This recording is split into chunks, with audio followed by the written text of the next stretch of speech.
All right. Game number two. Finals. This is it. Well, you got to start.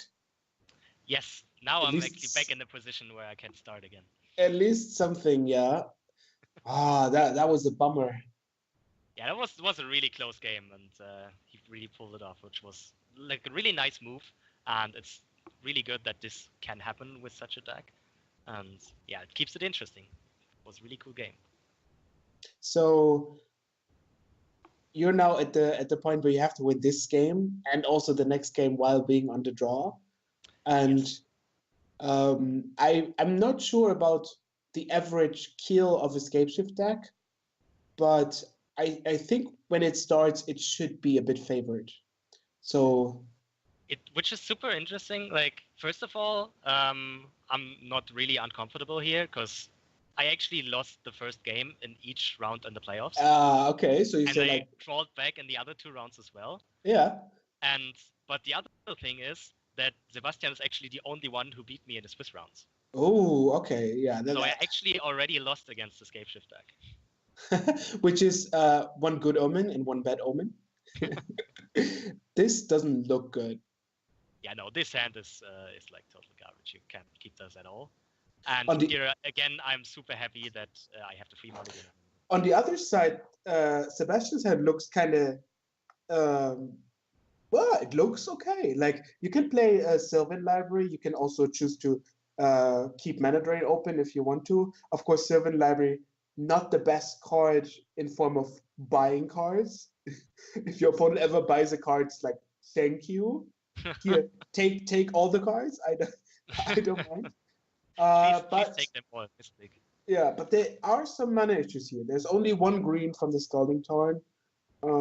There's a couple of mountains, which probably is not a huge problem, but the mountains themselves are not mana sources you want to have. Yes. He actually only has two basic mountains in his whole deck, which are kind of a necessity of having to play them to have enough mountains for Scapeshift. But I think the mountains themselves just don't add all that much to the deck itself. Yeah, like funnily, if the kitchen things wouldn't be there, I think this would be a mulligan. Like if it would be a land or something very expensive. Uh, but you can cast the kitchen things. But kitchen things is so good in the interest of buying time. Yes. Here we see. But then again, right now he's not able to cast it. But that's hopefully what the library will fix for him. You're also a mountain sorter, a land sorter to your right. I actually usually at the beginning of a game sort my hand in the order that I'm going to play it. So I have basically Mountain, Kelvin Marauders, Mountain, Boros Reckoner, and then the Burn spells to the left. So you don't have to cast play this. Yes. But funnily enough, I actually draw the cards to the right of my hand.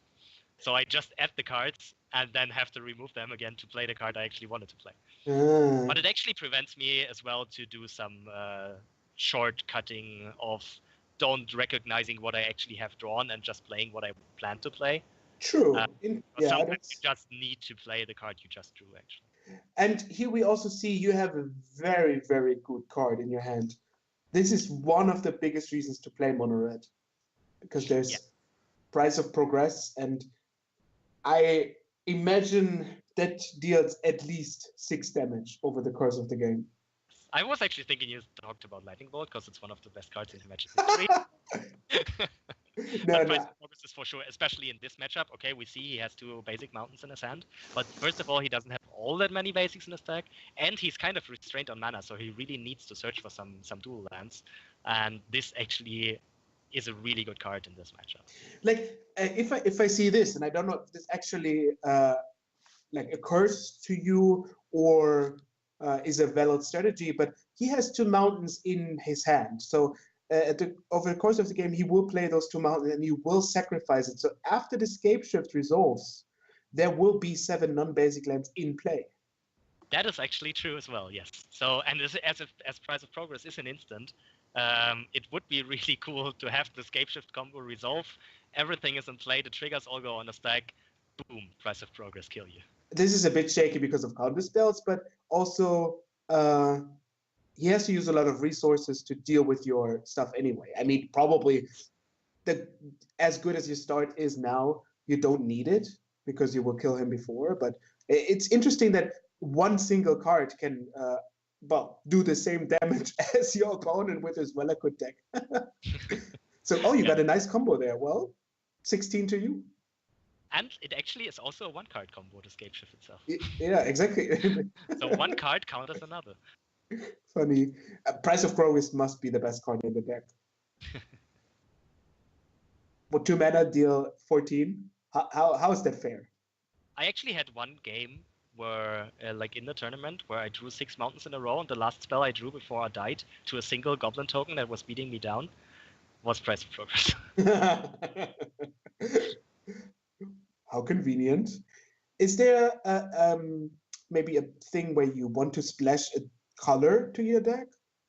Like, for example, a lot of the burn decks recently were red-green for a Tarkus command, and you can get some better creature for the Vortec Brawler, for example. Yeah, there's a lot of things that like there's a lot of possibilities to build a mono red deck. Like, first of all, if you go with the all red approach and also with the all basic approach, you have a lot of resilience against other people's non-basic hate. You can play cards like Blood Moon, Magus of the Moon, Price of Progress yourself. Yeah. Which opens up like huge blowout possibilities. But on the other hand, like when you start splashing other colors as well, first of all, you have to add all the fetch lands. Yeah. Which also, like what we see right now, I'm always at 20 life. Yeah, that's true. Because I never crack a fetch land.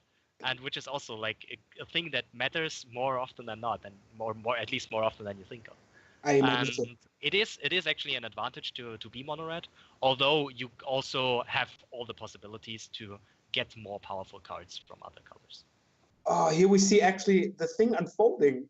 Like the mana drain was a really good play here because it actually gives him the mana to ramp with Rage's Path or the equivalent of it, and maybe play something else, getting ready to play Escape Shift. And your only card right now is Price of Progress. Yes, like I have one card in hand, and he actually doesn't have the need to fetch for another non-basic. Like, I would imagine he's at 6. Sure, that is very low. But if your card would be a fair card for the matter, like give yourself a 3 point of damage, if you place Kitchen Things now, it looks pretty grim. Like, you still have to draw something. Exactly. Because the Boros Reckoner now alone will not be able to go through the Kitchen Things. Yeah, exactly. And now we really have to see how to get the Price of Progress to a lethal point. Well, lucky for me, he starts fetching out more non-basics. Because apparently he doesn't have the Price of Progress in mind. Because I actually think there's no necessity here to go for non-basics. You could go for two forests. And but this is so. As a player, you must feel like, oh, that is so nice. Thank you. And like, besides that, Sebastian's hand is pretty good. He probably would be able to kill. No, not next turn, because he only has 5. Can he play the mountain still? I think so, right? Yeah. Yes. So he'll be able to kill next turn. If he finds another land in the library. Although I'm actually on 20 life. Yeah. So yeah, 20, but he can still play the Snapcaster on the getting to land card, but that would be 1 short. So, well, he knows he still needs some time. You draw a mountain, and I think at this point actually leads to me just going for it. Yeah, he's like, well, you have 1 blue open. What could possibly go on? If your opponent has a force, he has it anyway. And if he has a spell snare as well, and spell pierce you already play around, I think I still play the mountain and then just go for it. But just in case he has like spell pierce end days.